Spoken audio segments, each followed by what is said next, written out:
Welcome to the Develop Yourself podcast, where we teach you everything you need to land your first job as a software developer by learning to develop yourself, your skills, your network, and more.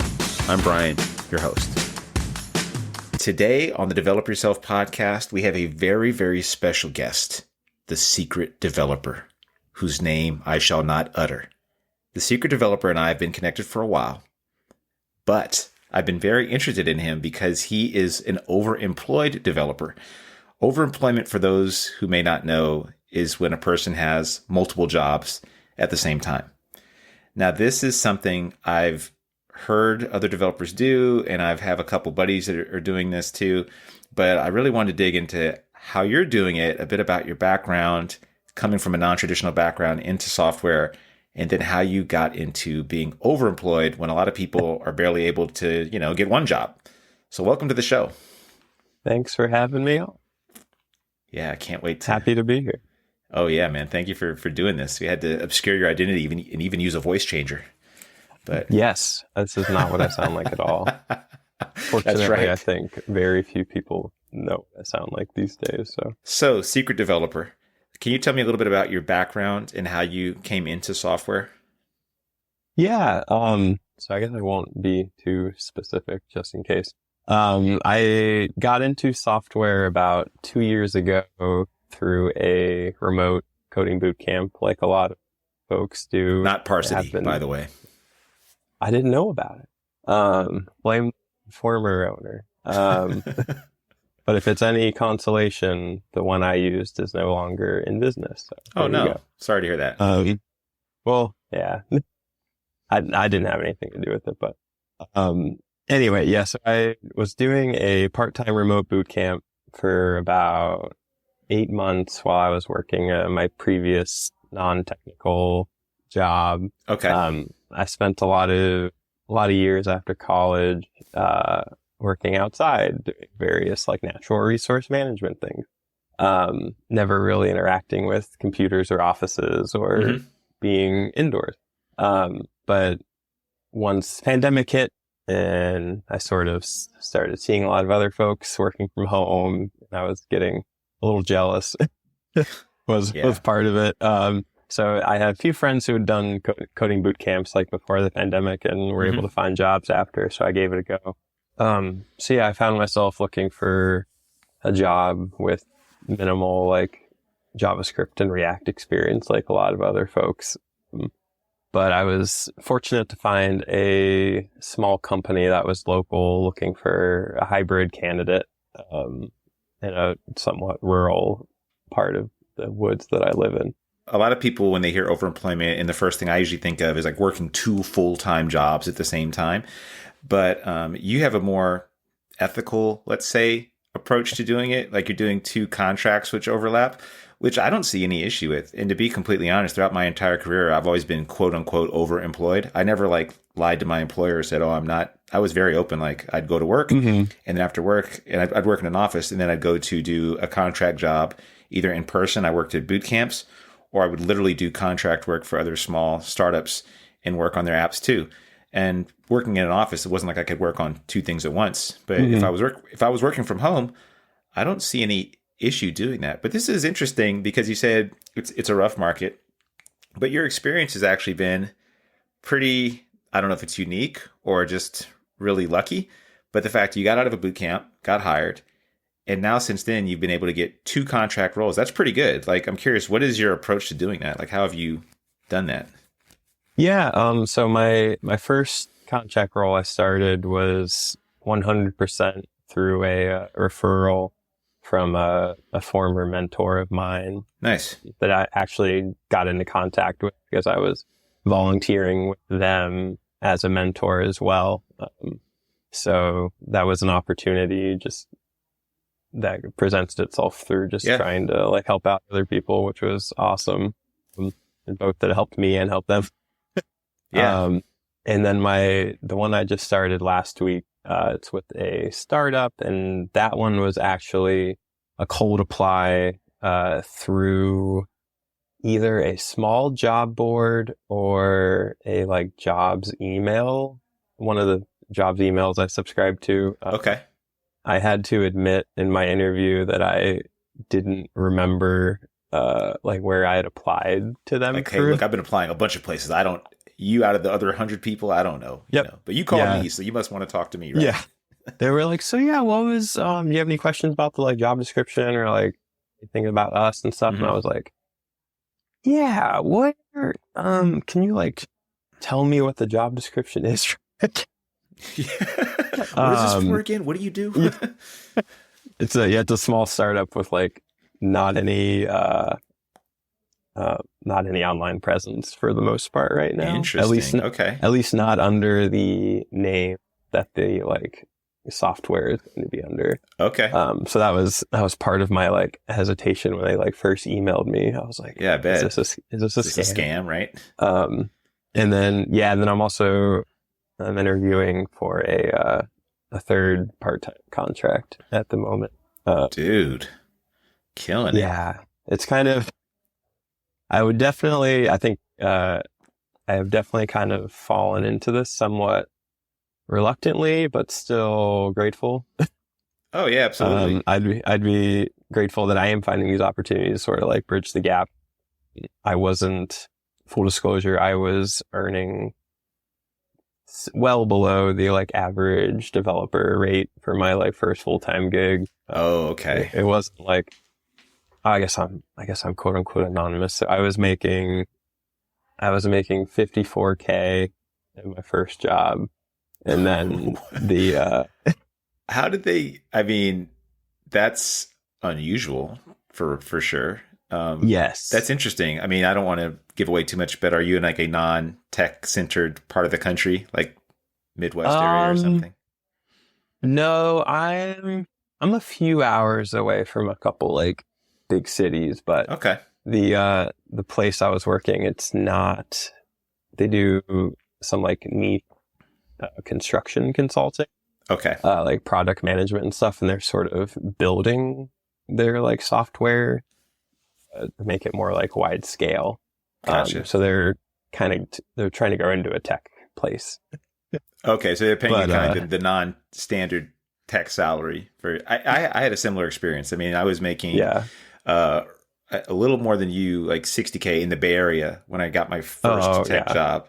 Since then, it's gone it's like 4x'd or something over that time. Mm-hmm.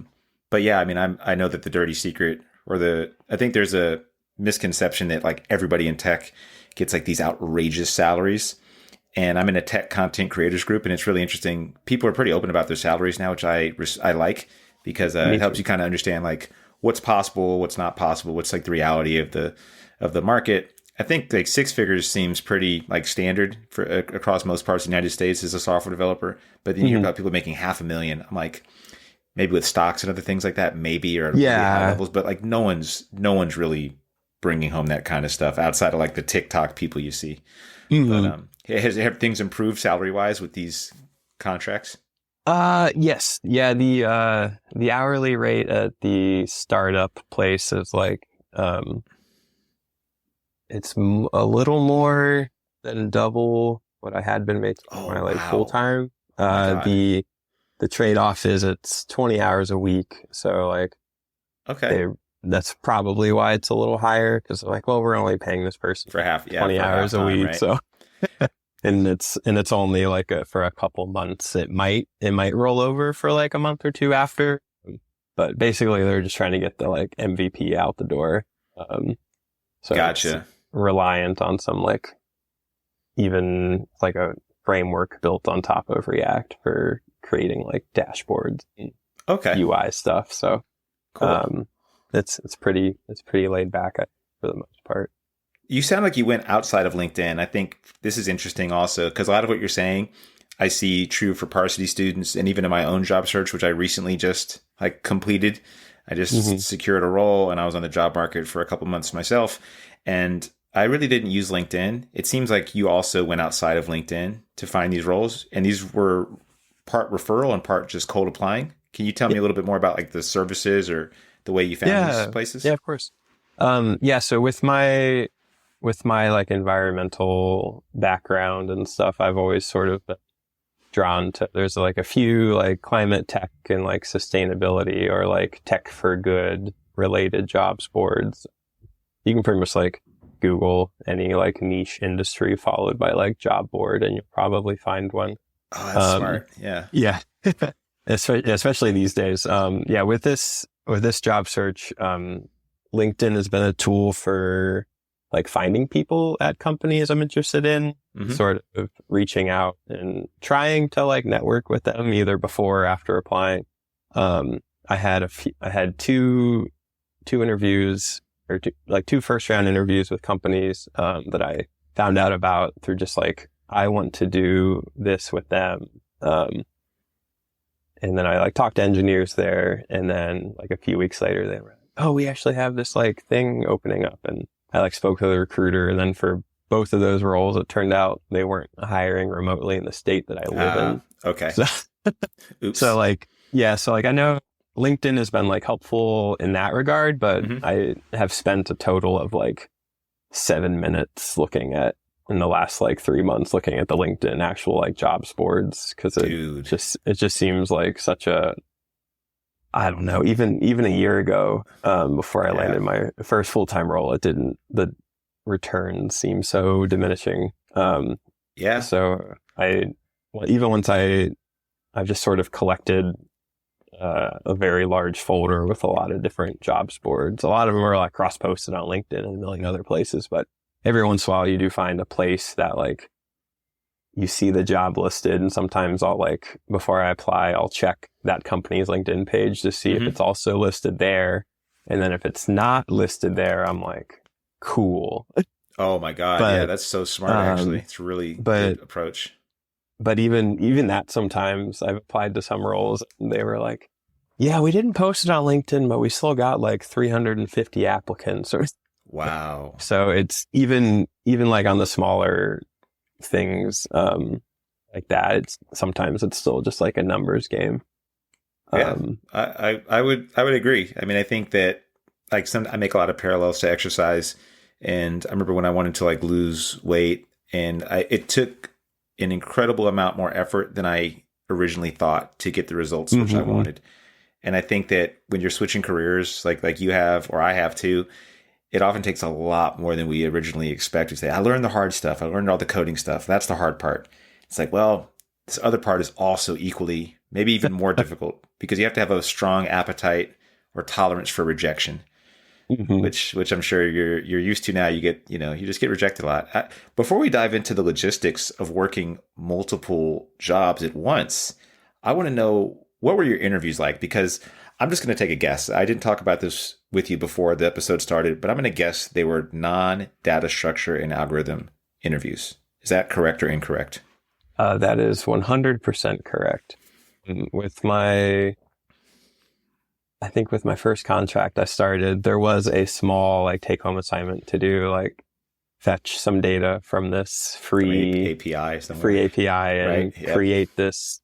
They actually it was quick and thrown together, but they actually had like a UI they wanted me to like create based on the design, to do that and stuff. And so I did that. And then I took it like a step further and noted some like changes related to making things like more accessible. And I tried out some like, Cypress, like end-to-end testing to kind of like, I think I added like a test for just like the API call and the results being displayed and stuff.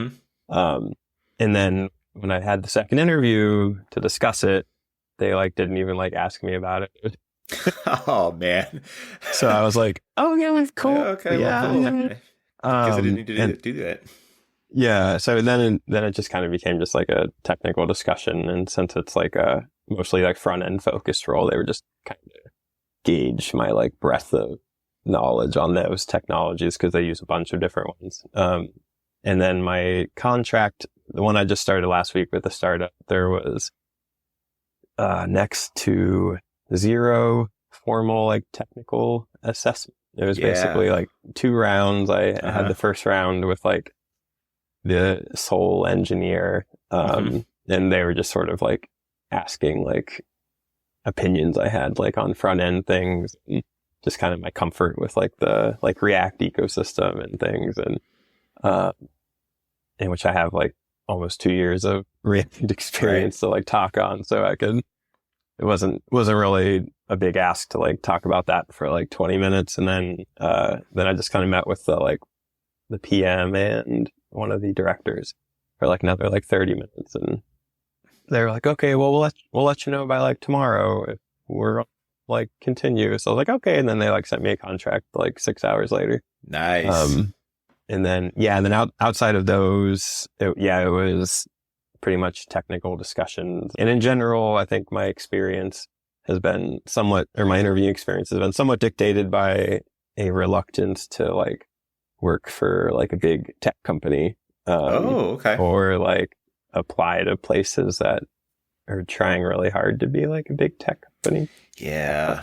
So like I'm not going through like the Amazon or Google or like NVIDIA like tech interview circuits. And if I see a role at like a smaller company where they outline like 3+ coding rounds for like a 6-round interview coding process, if I'm not like wild about the job to start with, I won't apply.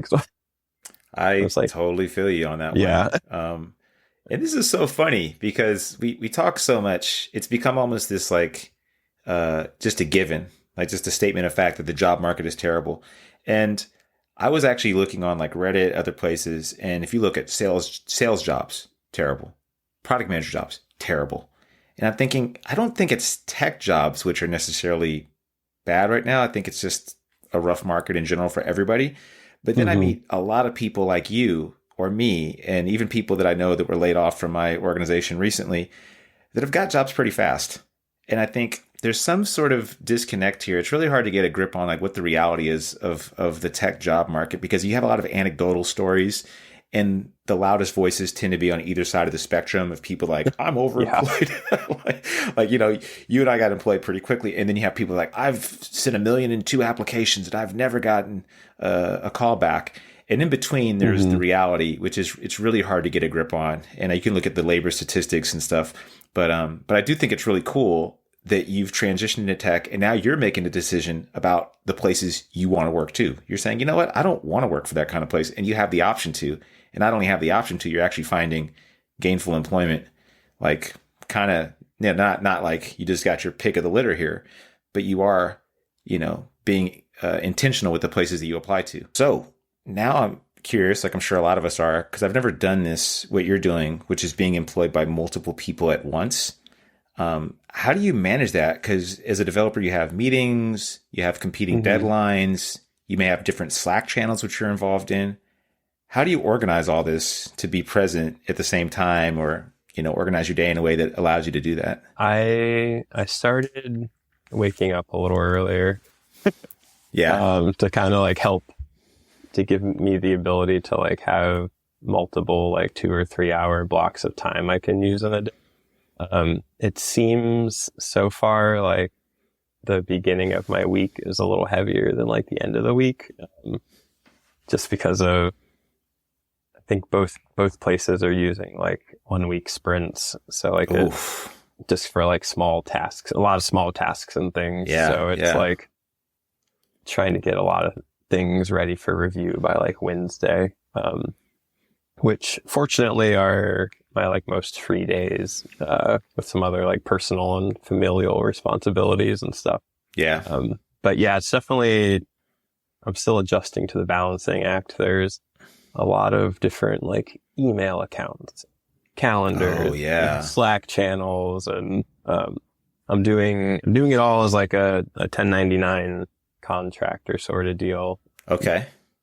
So I'm using like various levels of disclosure. The first contract I'm doing, that one's a little more like open-ended, like lengthwise, and workload kind of varies from like week to week. That one it started part-time with the like potential for full-time, but after a month they were kind of like, we just don't have the capacity right now for like another like full-time person. So they were they know that I'm doing another contract and are glad that I am, because they knew they were the one that I was referred to. So like That's they cool. like knew my story a little bit more. Yeah. Luckily that place only has like one meeting a week, like scheduled, and then it's just sort of like ad hoc, like, hey, can we hop on a huddle to like show me this like change you want me to do here or something. Sure. And then the other contract, fortunately, there was like 2 stand-ups are on like completely different days. And usually it's the juggling aspect is, since I haven't quite gone back like all the way full time, like these 2 jobs are like a little shy of full time still, even though they're 2. So there's some of the new routine that I built, like being not working full time, as I'm still kind of like have some of that going on as well, just like things going on outside of work. Yeah, I think that's the waking up earlier, I think, was my biggest adjustment, which wasn't like, It's not it wasn't that bad. it wasn't super bad. When I was in my coding boot camp, I was working like 7 to 3, 5 days a week, and had my boot camp 3 nights a week from like 9 to midnight, and then an all day, full length day on the weekend. Oof. Then sort of like maintain that schedule for like several months, doing like part-time contracts after the coding boot camp and stuff. So, and just for years working outside, getting started earlier in the day was better for like heat and farmers hours and all that stuff. That's right. So I don't mind getting up, especially now that it's like almost summer. The sun comes up so much earlier. If it was like December and all of a sudden it was like, oh, I need to, it's dark, get on the computer at 5:30 and work for like 2 hours. And then, I think then it would be like a bigger hassle. But yeah, I think maintaining like various levels of disclosure, depending on the role, like the one at the startup, I like in my interview, I didn't like mention anything about like an ongoing contract or anything. And I was just like, yeah, I can work the 20 hours. Like, okay, cool. I don't even know if it's worth it. Like, I know that there's some legal issues at some places where they have like a very strict clause in the contract. And I'm not here to condemn nor promote overemployment. I think it's interesting. I know that there's a lot of people that are really interested in the topic. And I know that it seems like almost a silver bullet. People are like, oh, you can get rich. And I actually have seen a few developers that are in my circle, 2 at a leadership level, that are doing multiple director of engineering roles. Oh, wow. That was shocking. They did tell me candidly. Their names are beep, beep. I could not get them to appear on, but I know 2 of them, and they've been pretty open about how they do it. And I said, how do you possibly manage 2 high level roles? And they said they have to be pretty comfortable with being mediocre or less than mediocre at least a couple, or at least one, and be ready to pretty much be let go at any time at the one. So they know it's a short term game to play. Like they can have 2 that are probably solid, and then one that's always going to be like floating. That's likely they'll get kicked out of. And they say that it goes in sprints. Like typically one job will have a busy period, another one will have a busy period, and you can kind of put those together. Is this an ideal situation for you, or are you looking for full-time employment with one particular role? Or have you opened up the door now where you're like, you know what, maybe I could do this forever? I think I can do it for a short time. Yeah, right. Not indefinitely. I feel you. I am still looking for like one full-time role. 'Cause that I'd rather just work with like one tech stack and like get to know that well. Fortunately, the 2 roles I am doing, they are relying on a lot of like frameworks and like CMSs and some like a lot of like GUI based things. So like the amount of like technical understanding I need to like acquire for those roles is like super high. So I guess kind of touching back on the being okay with being mediocre is at least one of the roles. Like I think the nature of the 2 roles has made it easy to like task switch between them. It's like, oh, I need to know like a little bit of PHP, a little bit of like craft CMS, and a little bit of like BigQuery, and a little bit of like Google Cloud. And That's cool, man. and but yeah, definitely one full-time role would be swell. So if anybody Yeah. listening wants to reach out to Brian Jenny, he can hook you up. If you reach out to me, I'll reveal the secret developer's true identity only if I trust you. So for 99.9% of people, that won't be the case. Okay. I know. So sad. How many people at Google are listening? I'm just kidding. Yeah. Yeah, right. So you went a very interesting path, but I hear a lot of the things that I see in other stories of success from people that come from a non-traditional background. You leveraged a network. You did some free work. You have been really proactive and gone outside of the big job boards and played a bit of a numbers game, meaning volume of applications, if that's correct. And yeah, and then you've actually reaped the benefits of this. I am always curious to ask this question from people that are still fairly new into their career. Like, how has your life changed when you've gone from what you used to do into coding? And are you happier for it? Yeah. I definitely have, since I've been mostly fully remote since starting, being home and like present with like the family and stuff has been amazing. Before I only ever worked one job before, but it was always full time, and it was like 30 to 40 minute commute. So a lot of times I'd leave at like 6:15 and get home at like 4, for like a given like work day. And since I like doing a lot of things like recreationally outside, and after some days working like manual labor positions outside, I'd often come home and not want to spend any more time outside. Yeah, right. So I have more time for like interests and hobbies, which has been like super great. I was able to get a little healthier again. I kind of had to like ignore that part of me when I was doing the like coding boot camp and transition and stuff. I was like, okay. I'm 30 and I'm not like in awful health. So if I just like subsist for like a year and a half or so, like I'll probably be okay in the long run. Oh, for sure. Yeah, you bounce back. Yeah, we're still waiting for the like. It'll probably, going into it, I knew it would still be like a minute before we'd be like an extremely different like financial situation, just because of all the years of working outside and like low paying jobs and stuff. Yeah, some debt accrues, and so we're oh yeah, that's right. still in the process of like working to like alleviate ourselves of that burden. So but I do know that if I had like continued on the course I was, like it would have taken a long time, much longer to pay it off than at the rate we are paying things now. So we're hoping by the time we like leave our 30s, we'll be like mostly debt free, and then rather than like leaving our like 40s, maybe like still having some of that like in our 50s and stuff. So I definitely don't regret the choice.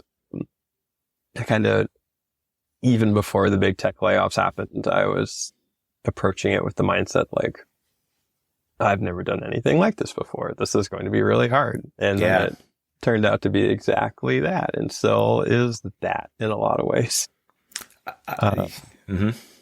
But yeah, I know there's other universes out there where that version of me is like doing one or more of those like past careers and doesn't like care in the world. But I also don't really have like a ton of like regrets, or I don't have any regrets for this transition stuff. So I think there's really a lot of different ways to be happy. Yeah, I agree. Yeah, totally. I think, maybe I'm a little too into money and stuff like that. I've tended to always skew toward that throughout my life and the things I've done. It's kind of a fun game for me to play. Oddly, I don't really spend a lot, but it's cool seeing people get into this career, and I remember that feeling like when you do get the 1 or 2 jobs, whatever, at some point you hit some number that's in your head. You're like, man, this is that number.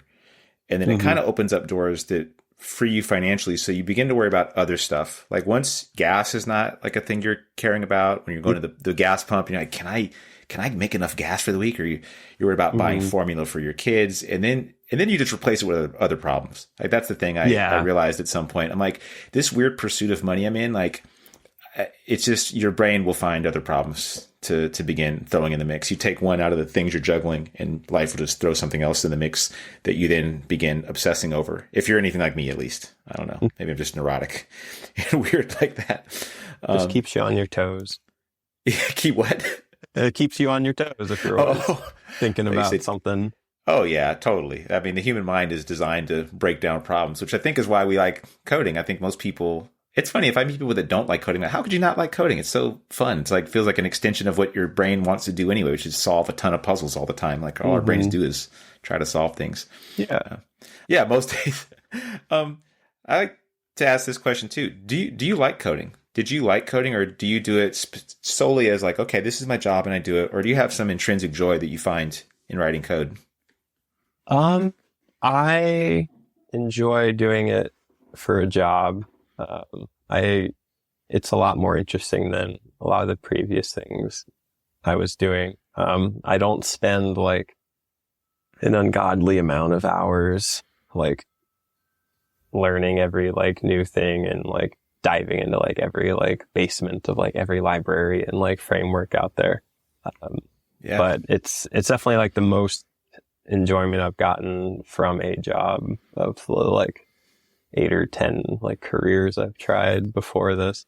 Yeah, if that answers the question. No, totally. I'm really glad. I appreciate your honesty and you being super candid throughout this interview in general, because I think that's important for people to hear. Like, you know, one, you don't have to be like the passionate developer that I see is so often the prototype, and like the loudest voices online, like maybe me or other people. We tend to really like it, so we write about it a lot, and then we influence other people to think, well, I don't really like it that much. Do I have to be a passionate developer? And I've met a ton of people that they're really good at it, and then they close their laptop and they do something else. And I don't see an issue with that at all. I think that there's tons of successful developers that do just that and have a great career in this field. Yeah, I try to remind people that too when the occasional times that like I'll talk to somebody who's like earlier in their career than I am, like it's a totally made up number, but I tell them like 80% of software engineers are not posting on LinkedIn. Way more than that. Oh, okay. 98% aren't posting on LinkedIn.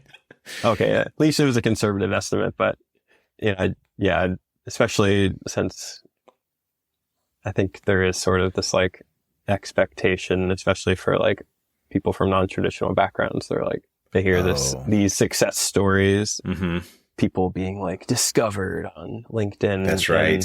It definitely happens. Like it can happen, but I feel like even in the last like 2 years that I've been on it, there seems to be like way more people that are trying to go that route than like a couple years ago. So I feel like if you are going to do it, just my unsolicited advice, do it with the like expectation that nothing will probably come. Because I like that expectation. Yeah. Cause like if something does come of it, like a recruiter or a senior engineer sees it and wants to interview you, like that's amazing. And that's definitely like best case scenario. But worst case scenario is you get valuable practice, just like talking about what you're learning and like voicing and talking about your code.